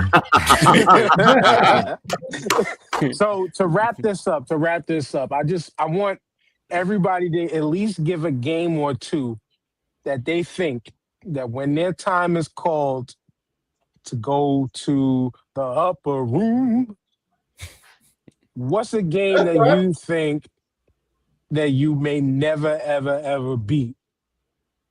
And this is where this goes into, and I'm sorry for the mini soliloquy right now, but this kind of goes into why older games are harder too, is because we had to get out and go buy a strategy guide, go Yeah. off of word of mouth to listen to hear somebody, watch somebody play through it, and then try it ourselves to try to get through things. Today, it's as simple as pulling up YouTube, watching the video, and playing Yeah, along let's while you're play and watching the all that. video. Yep. Or going straight to the guides on the internet for free, not having to buy it EGM or something like that, a Game Pro, none of that. You know what I'm saying? Yeah. But to wrap this up, and then we're gonna get out of here because this was dope. This was fun. This was kind of what I was looking for. Plus, to help merge all these gaming factors, gaming folks together. Most Everybody definitely. go follow each other and all that good stuff. And but Absolutely. yeah, what's a game or two that you think you're gonna go from this earth never beating?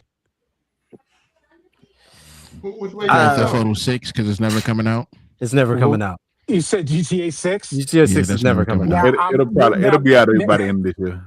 now They can They we say November. It's So never can we coming pick out. games? Can we pick games that we've actually played? Yeah, we need a real answer, man. I Go, got cop one. out. Tyrone. It's an old Hold on. game.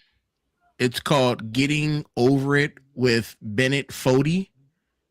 It is a super fun game. You're a dude in this bucket and you got a hammer. And you're trying to I've seen that. Oh, That's what that. that's called. yes. Because I've seen videos on that game. I never knew the name of it. I just Yeah, seen getting guy in a over it bucket with- trying to climb.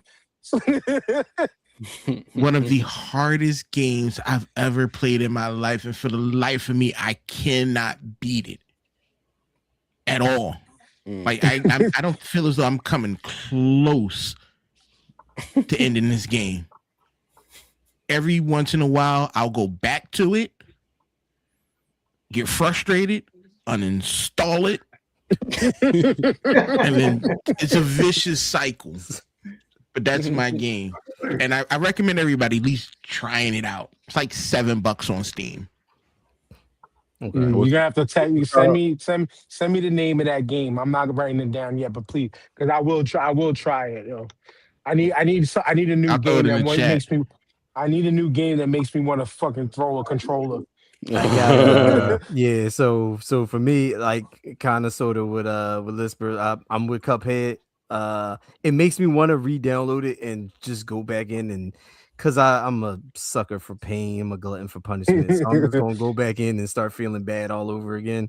But I would say maybe that, but 100% my Achilles heel. We talked about it a little bit beforehand. Is NES Teenage Mutant Ninja Turtles? It's TMNT.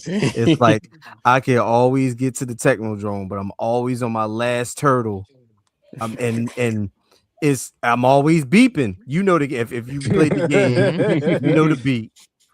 I'm always beeping. I'm always on the last turtle. And I can't. I don't think it's going to happen for me. Just stick to TNT in time. Go ahead, Husky. Once again, I'm trying to think. If I had to pick one, it's probably because I gave up on it, but I may go back to it. But it's Sekiro. I don't like Souls games. I don't play a lot of Souls. Sekiro. I'm sorry, yeah. Sekiro. I don't play a lot of Souls games. So I would like the ones I do play. I'm all right with. Like I love the Star Wars, Jedi Survivor, and Fallen Order. Those, you know, and I'll stick with those maybe because I'm a Star Wars fan. But Sekiro, I'm like I got in, played a little bit, and I kept getting to I guess a mini boss. Kept dying. I was like, bruh. I took a break. I go, went back in. I was like, I'm gonna take a break. Went back the next day. Same spot. You know what? I'm done. Uninstall. So I may, you know what I'm saying? I'm my mentality is if I can't get it, I'll try again. So whenever I get to a point where I have some more space or have some time that I've beat some stuff in my backlog, I may go back to it. But right now it's looking real. Y'all can have Yeah, Wavy. For me, it's probably not in terms of difficulty. It's somewhat of that, but more so that the game is just too long. Legend of Zelda: Breath of the Wild. I'm not gonna play. I'm not gonna beat it. I'm like I'm on. It's 4 Divine Beasts. I beat 3 of them. There's no desire for me to go to the 4th one. Honestly, it's just way too much stuff to do in there. The game is great. Don't get me wrong. And people, Legend of Zelda fans, are gonna get tired of me about that. But it's in my backlog. I'm probably not gonna go back. I'm sorry. Got Mafia mad. Huh? So you're gonna make the Minish Cap Tyrone? Mafia mad. Oh yeah, let me tell you, it's whatever. Though. My, Because I think you're thinking of too I'm many. down. I'm reinstalling Cuphead. I'm gonna reinstall it, but am I All gonna right. beat it? No, I'm gonna die. But I already know that. You I gotta reinstall it, I realize it. reinstall it. There's We something we about it gonna that do this. makes me want to go back to the system, and I can do it. But the game that I really want to bring up is Battletoads, the NES Battletoads. I'm never gonna beat that. Oh my god. And as hard as y'all think Teenage Mutant Ninja Turtles was, Battletoads is just as hard, bro. And I'm Battletoads is not gonna, ridiculous. Yeah, and I'm still it gonna is. It's play the game ridiculous. before I beat it. But It is. that NES Battletoads, I don't think I'm never gonna beat that game either. Well, I got two. I thought of a few, unfortunately, while talking about this. Obviously, my historic one will, I think, forever be Festus Quest.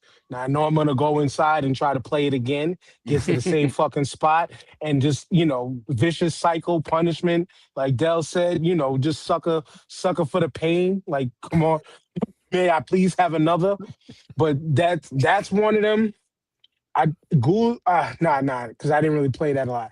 But Festus Quest, Solstice, because Solstice, I only get to maybe 20 rooms and something. And then the game is stupid because it just got little trolls that just walk back and forth. And as you hit one, and you die and your costume shrivels up. But then the last one that I can really recall is on the Sega Genesis. And it's that fucking X-Men game on the Sega Genesis. Oh. I play the same 2 to 3 levels all the fucking time and can never get past the same points. And you know what it is for me? It's internally, I don't want to go cheat. I don't want to go look up to see what's the next thing. I still kind of want to figure these fucking things out for myself. But it's like, not. Come on, it's like stupid. You know better. Go look at it. Go watch the YouTube. Stupid, you know better. Go do that. Do I do that? No. Do I do that? No. So I think them 3 games, and when I'm telling you, when I do, if I ever do beat them before I go, yeah, you're gonna hear about it. Your mamas are gonna hear about it. All your kids is gonna know. Husky's newborn coming soon is gonna be like, "Yo, Dad beat that game. I heard about that." Oh yes, all of you niggas is gonna know. But what I do know is we're done. Thank you, brothers, for coming through and entertaining me in the office. More Mayor's office to come. It may be a once a month type of thing. I don't know. We'll see how I feel, depending on if I want to do some work inside here or not. But we'll go from who came in last. Devin and no, John. Yeah, you know what? We'll just go around from top to bottom. Husky, you know what to do. It's time to sign out. First off, man, Dan, just thank you for the opportunity, man, and being here on your platform, man. I really appreciate it. Just getting up here, just to be able to share and talk. But yeah, y'all can find me at the Husky Hokage everywhere: TikTok, Twitter, Instagram, YouTube, all that good stuff, man. Appreciate everybody, man. All right. You already know. Thank you, Dan, again for having us. You know what I'm saying? Of course you couldn't make it, but it's all good. You got one of Fukuname here, some Fukuname here. It's your boy Wavy God, of course. Sneaker lover, anime watcher, video game player. Like I said, you can follow us everywhere.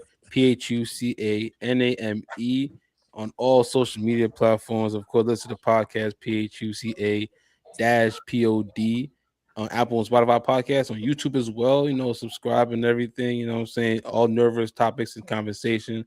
And again, Dan, thank you for having us today. But Wavy God is out. No problem. And I gotta say to you why I got you here too. It's like y'all show. I've been listening for years because, like I said, I got to know Frosty for a minute through the convention scene and a couple spaces from Philly creators and stuff that I've gotten to know over the years. And with y'all show, when I listen to y'all, no bullshit. Like when I finally put faces to voices, everybody's face fit their fucking voice. Like, I don't take that how y'all want, but you know what I'm saying? Like, when you listen to people for years, like one person out the crew, but you listen to people for years, and it's like you wondering what they look like. And as I said, everybody's voice fit their fucking face. It's just funny to me. Dev, go That's ahead. cool, man. All right. Once again, we do definitely appreciate joining, getting in with y'all guys, talking about all these fun topics and stuff like that. But with the Level Down podcast, you could just basically find us everywhere: audio, video. We're on all platforms. Check us out on all our socials. Also, check out our other show, Bury the Booking Podcast, if y'all into wrestling. Once again, Bury the Book and the Level Down podcast. We're everywhere. We appreciate it. Yeah, I'm gonna go ahead and second that. Appreciate it. Nice being on and chatting everything with you guys. It was definitely fun. Level Down podcast, Bury the Booking podcast. Catch us everywhere. You can find me on all my socials is at deltastic.one. So deltastic1. And yeah, appreciate it, yo. Nice chatting it up with all y'all. Nice way to throw that one on it. You beat Del the Funky Homo sapien to hell. Yeah. I get that a lot. Well, Now I'm the Lisper. you see, I'm on. I acting got the like you don't Lisper know what to podcast do. on YouTube, but it's not. It's not the Lisper. So on YouTube, it's the Lisper podcast. It's spelled correctly, but on here it's the Lisper. But it's the Lisper podcast, and I'm the Lisper I'm Lisper Livingston on Facebook, and I'm the Lisper right there how it's spelled here on TikTok. And anytime, because I do my podcast by myself, but anytime anybody wants to be on, just hit me up and you can pick the topic or whatever, because I'm looking for guests and I talk about anything, you know what I mean? So any topic, anytime, any one of you guys is welcome to come on. And if y'all ever need a guest, you know what I'm saying, I'm right here and I'm available. And if I'm not available, I will be available, because I take pride in when I say I'm gonna come, I'm gonna show up. So just know, if you're looking for a guest and you want somebody reliable, I'm your man and I'll be there. And see this is what I was last playing before we started the Steam Deck. I'm just, That's if you hard play, too. if you just shout out to our brother at Hooks Rub, Jared. He made a comment. He was just like, I can never beat Kung Fu. That's what it was like. Damn it, now I gotta turn it on. Because I was just like, yeah, Kung Fu is hard, but it's beatable. But them little guys in the green suits, them flip and jump on your head. Actually, I got stuck on the part with the bees, the 4th level. That shit was hard. But anyway, you already know where to find us. Start our podcast everywhere. My kids whipping me with the yeah right now. You hear them. But anyway, Start our podcast on everything. Dan the Mayor on TikTok, the Start of Our _ podcast on Instagram. And yeah, just play games. We'll see y'all later. Play Peace. games, man. Right.